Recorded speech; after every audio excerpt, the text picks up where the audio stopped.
Friday Night Blitz is brought to you by Featherstone Cabinetry, Harns Furniture, and Sweetwater Spirits and Resorts. Your Blitz starts now.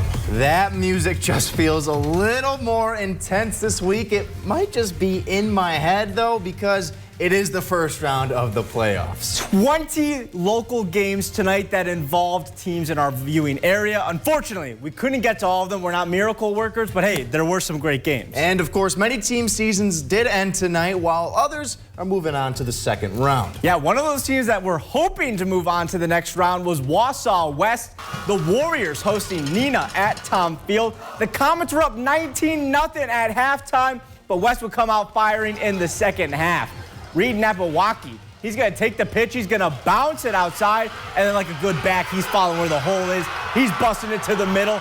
That's going to be a gain of 30 yards on the play, and the Warriors are in business. Now, 3rd and goal from the 6. Colton Gurick is going to be just a yard short. He can't muscle his way into the end zone, but don't you worry, the big quarterback, Jack Barron, sneaks in for the touchdown. 19-7 is your score. Ensuing kickoff, though, Dane Newman from NEENAH, he's going to do some damage with his legs here, taking it all the way, bouncing it outside into West territory. That's going to set up the Comets with great field position, and then a few plays later, Jace Jenkins scampers in from 20 yards out for the touchdown. What an upset at WAUSAU as NEENAH, the number 7 seed, beats the Warriors 29-7. And headed south along Highway 51, the great Northern champion MOSINEE opening their playoff run against HAYWARD. After both teams traded turnovers on their opening drive, HAYWARD looking to get anything going, but Nolan Harris is in the backfield quickly. Big number 53 gets the sack. Hurricanes forced a punt. And I know Trevor Garski is known for his arm, but check out the mobility. Zooming around, he's looking like Lamar Jackson out there. He's even got the purple on. He sets MOSINEE up inside the 5. And just a few plays later, they go back to the old bread and butter. Garski to Keegan Jerchley. We love seeing wide receivers throw blocks on the edge. Jerchley in for 6. MOSINEE wins 43-8. They'll face the winner of Rhinelander and Baraboo. Wittenberg-BIRNAMWOOD hosting Tomahawk. The Hatchets, their first postseason berth since 2015.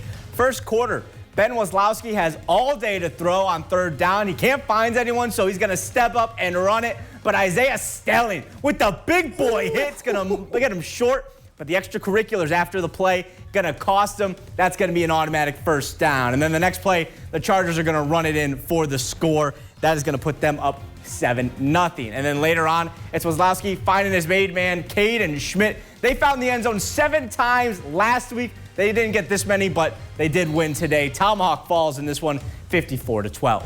And sticking with the GNC and sticking with Division III, Medford was on the road. They're looking for some revenge on their Week 1 loss to Rice Lake, but the Raiders' season will end at the hands of the Warriors by a final of 48-14. And down near the Madison area, Rhinelander had to travel to play Baraboo. The Hodags would fall to the Thunderbirds. Final score of that game is 13-7. Then we had a wild game in Division I. Spash and Chippewa Falls. They would need overtime to decide a winner. Chip Falls rolled the dice. They went for a game-winning 2-point conversion, and they converted. Panthers stunned at home by a final of 22-21.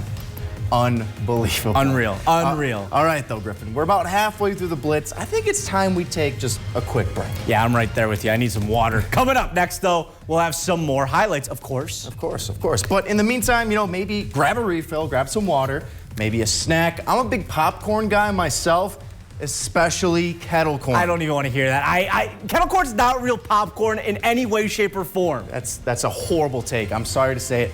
You're wrong. Get out of here. We're going to talk more about this over the break. We'll see you in a few minutes.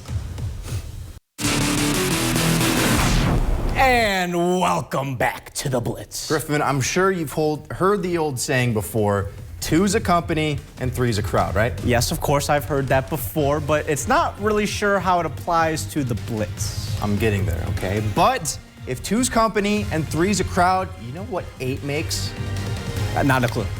Not a clue. How about this? 8 makes one of the most explosive offenses in the entire state. We're going to go to 8-man football. Newman Catholic meeting up with Greenwood. Cardinals had the running clock near the end of the second quarter, but they weren't letting up. Owen Sullivan says why you named Greenwood and you don't wear any green? That upsets me. The Cardinals get in the backfield and they get the sack. And just a few plays later, they're trying to keep the shutout alive. Greenwood's going to air it out, but Jacob Pfeiffer playing center field gets the INT. He's going to race around like he's that fastest kid on the playground. You know what I'm talking about, right? Sure. Nobody can catch him. Ultimately, though, he was dragged down, but NEWMAN went into the half up 42-0.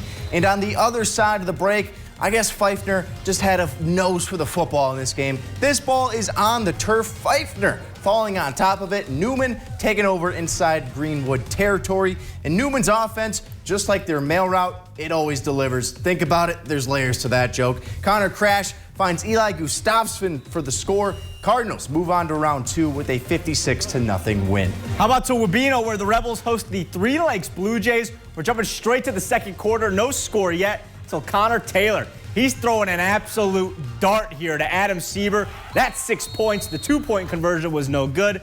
But then a few minutes later, LAONA WABENO with the ball again. Going it for it all. Ashton Maney makes the acrobatic catch for the Blue Jays, and he's taking it out of bounds. It was all defense in the first half, still at 6-0 heading into the second.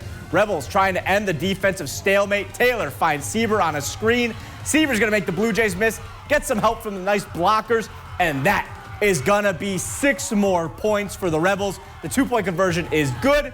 They would lead 14-0. Those Blue Jays, though, they're fighting and bouncing back. After a steady drive down the field, Ashton Maney caps it off with this 35-yard run down the right sideline. But that would be the last score of the season for the Blue Jays. LAONA WABENO ends up winning this ball game 20-6. They will host LAONA St. Thomas Aquinas next Friday in round 2. Hey, some more local scores from around the area. The Stratford Tigers moving on to the next round. They beat Westby 34-6. Next up for them is St. Croix Falls. The Colby Hornets are continuing their impressive season. They beat up on Oconto 49-0. They will have to play their neighbors in Abbotsford next week. And then the Hurley North Stars, they are still undefeated, baby. They destroyed Loyal 60-0. They will have a rematch against Edgar in the second round. Nate, that's going to be an insane game. That is going to be a fun one. It was a fun one a few weeks ago when they played. Oh, my goodness, yeah. Rock, paper, scissors to see who takes it. We can settle that out later. But now we got to change the pace just a little bit. Yeah, that's right. Stepping away from the football field, the Great Northern Conference meet was held in Rhinelander. We're talking swimming. Ooh, and you know what? Records, they're falling like snow in January. In the 500 free, Rhinelander's Abby Winicki is going to pull ahead of the field, goes on to win with a new conference record time, 5:15.51. She could barely even believe it. What a race from her. We had a tight race in the 200 free relay. Lakeland Union, they actually broke the pool and conference record, the same one set by Rhinelander last year, but they still came in second. The Hodak team, Belia Francis, Jenna Fugel, Karis Francis, Noelle St. Pierre, they take first, blazing fast.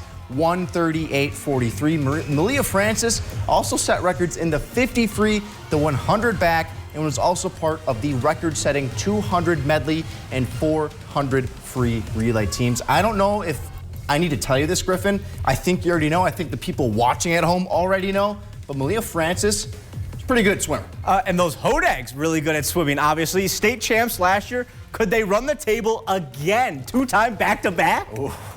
I don't want to jinx it, but they are so much fun to watch. And you know what? This was another fun week of the Blitz.